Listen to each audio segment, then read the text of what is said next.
Pinaigting pa ng pamahalaan ang mga hakbang para matunton ang kinaroroonan ni dating Congressman Elizalde Co na nahaharap sa mga kasong pandaraya kaugnay ng umano'y anomalya sa flood control projects.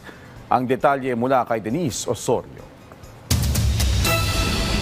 Patuloy ang mga ginagawang hakbang ng pamahalaan para mahanap ang dating kongresista na si Elizalde Co kasunod ng kanselasyon ng kanyang pasaporte dahil sa mga kasong kinakaharap nito kaugnay ng umano'y anomalya sa mga flood control projects. Ayon sa Department of Foreign Affairs, wala pang natatanggap na anumang opisyal na impormasyon ang Philippine Embassy sa Portugal hinggil sa lokasyon ni Co. Sa kabila ng naunang pahayag na umalis siya ng bansa para sa medical reasons at hindi pa nakakabalik habang nagpapatuloy ang investigasyon.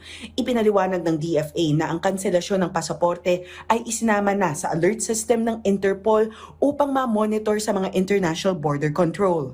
Nilinaw din ng DFA na hindi nila matitiyak kung may hawak na foreign passport si Co dahil hindi lahat ng Pilipinong may foreign citizenship ay nagre-report sa ahensya.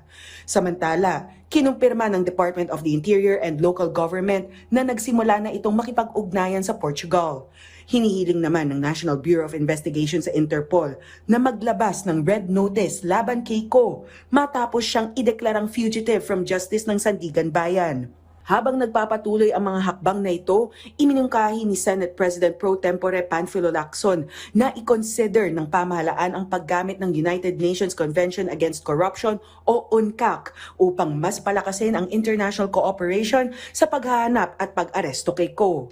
Ayon kay Lacson, dahil mahigit 100 at 90 na bansa ang kasapi sa naturang kasunduan, mas mapapadali ang koordinasyon sa investigasyon bilang dagdag sa umiiral ng tulong ng Interpol.